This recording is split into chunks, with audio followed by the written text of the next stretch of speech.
Next. Yes, sir. Very self-motivated. What was your drive to get you from being a cook 18 years later to being CEO? Fear. Don't want to fail. Don't like that idea. Need bread on the table. Don't like to starve. Look at me. Do I look like a guy who don't want to eat? I'm telling you, at some level, it's fear. The next thing, I always opted for doing what I thought was right. Somebody said to me, I don't know who, somebody here, when we were getting ready for this.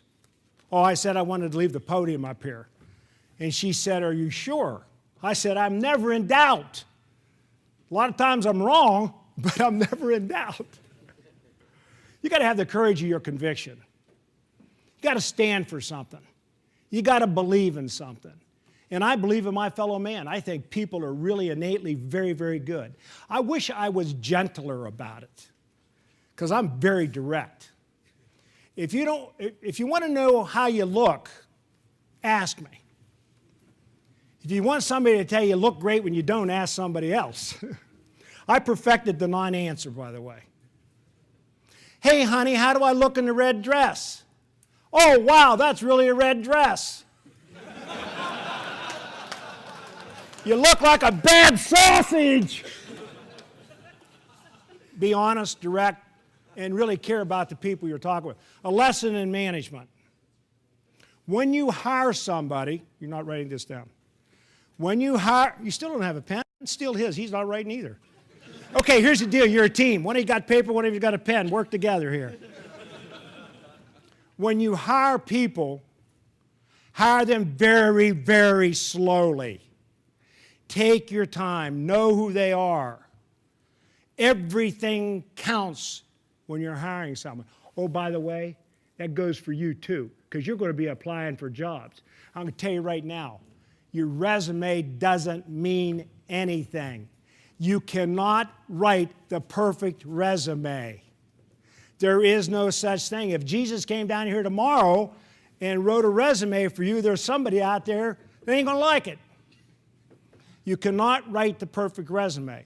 But what you can do is dress well, stand up straight, look people in the eye, talk with confidence, don't be afraid, shine your shoes, and smile easily. You got it. Keep practicing that. It'll work for you. Look at him. Okay, go ahead and giggle. It's all right. Serious about that. I was trying to figure out what I could do to improve service at McDonald's, so I went to all the great service companies in the United States. I went to UPS. I went to FedEx. The last place I went to was Nordstrom's department store in Seattle. Training department, human resources, the CEO of the company, and I said, what's your secret? Can I look at your training films? Can I see your training syllabus? How are you doing this? Shoulder to shoulder. And the CEO of the company looked at me like I was from Mars, which is just outside of Pittsburgh, by the way. He said, Ed, we don't do any of that. We hire people who smile easily, and then we treat our employees as if they were customers, because they are customers first and employees second, because they're buying what we're selling. Very important. Hire slowly, and think about that when you apply for your first job or jobs. Second thing, fire fast. When you got somebody that don't fit the team, they ain't getting better. Now, here's something you need to know. If you ever have to fire somebody in your life, it's your fault. I only fired 2 people in my life at McDonald's. Both of them were for fraud. I used to ask my employees, if you could paint the perfect picture for the rest of your life, what would that landscape look like? And what's it going to take to get you there, and how can I help you get there? Because if you don't know what motivates people, you can't help them get to where they want to be. And some people work for money. Some people work for time off. Some people work for celebration.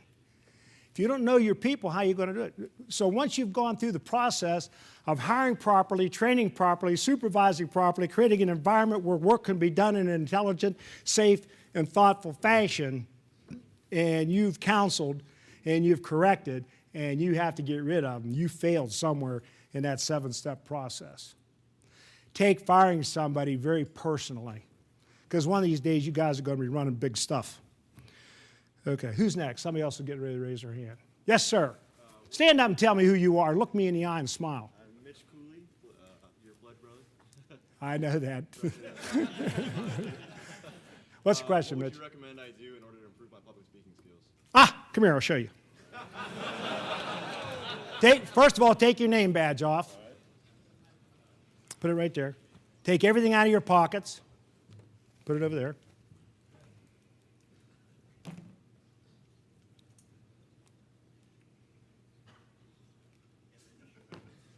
I want you to walk over here, and I want you to scan the room very carefully, and I want you to look somebody in the eye.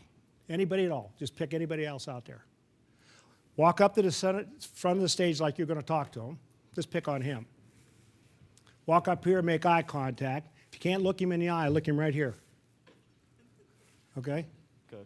Okay? Ask him his name. What's your name? Kevin. Kevin? I'm Mitch. Nice to meet you.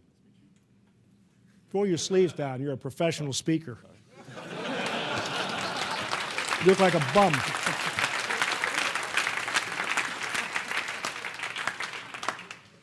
Ask him what his favorite hobby is. What's your favorite hobby, Kevin? Sports. Sports? What kind of sports are you into? Project your voice. Come on, let's What kind go. of sports are you into, Kevin? There you go. Football, baseball, Did you play any sports in high school? play volleyball. Cool. Are you tall? What's cool? What's cool? I think it's cool that he plays volleyball. No, it's not cool that he played volleyball. Play here. right. Hey, what's your favorite sport? Volleyball. Man, volleyball is a very, very tough sport. So have you watched it at the Olympics? Did you enjoy it? Did you have a good time with it? You start asking him questions, because the more he talks about himself, the more he's going to love you. Because nobody gives a damn about you. What? Everybody cares about themselves. The first question everybody asks himself in life is, what's in it for me? So first thing, you getting uncomfortable? No. Good, get down. You're competition. I don't want anything to do with you. Seriously, the first question everybody will ask,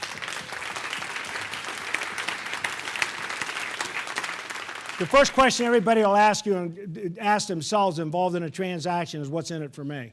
It's a defense mechanism.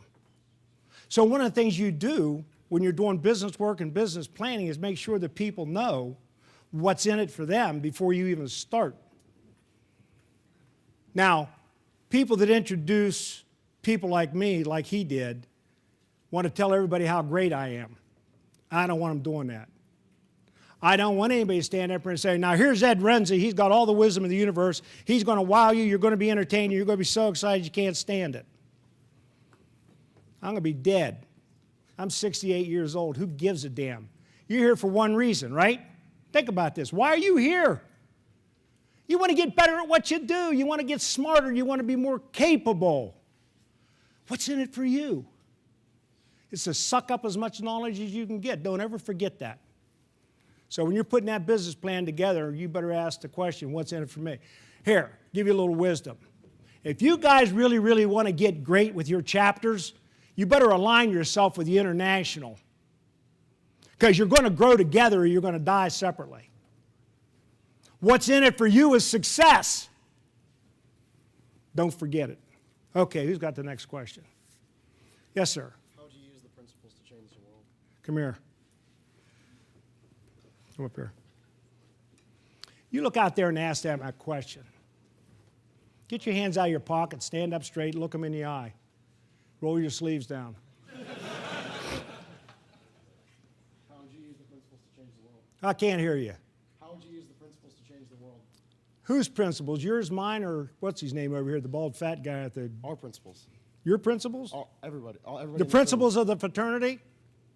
You're going to be a leader one of these days. You stand up here. He just asked me, how will I use the principles of DU to change the world? Is that fair? Was that a good question? I rephrased your question because that's the one I want to answer, not the one you asked me. It's part of the deal. I can tell you easily. Exhibit the principles every day with everybody you meet in every transaction you're involved in. Because if you don't live them, you can't teach them. And if you don't live them, you can't make change. Sit down. Thanks.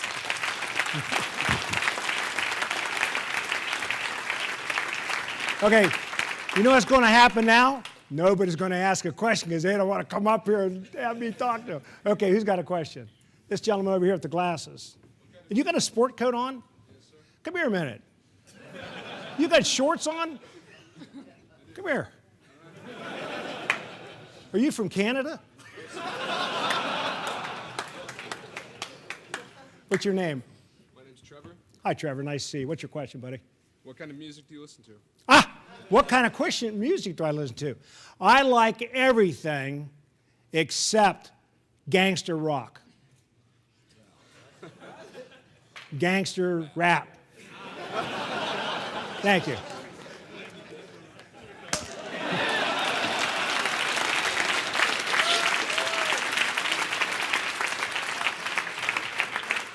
If on my second bottle of wine with the Barbara, cool jazz. You know what that is?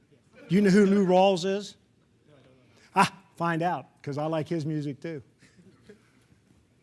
I like everything. Phantom of the Opera is probably my greatest opera. I like Pagliacci's my second favorite opera. I hate German operas because they're so angry. I like Linda Ronstadt, particularly when she sings Blue Bayou. Does anybody know what country Linda Ronstadt's from? She's Mexican.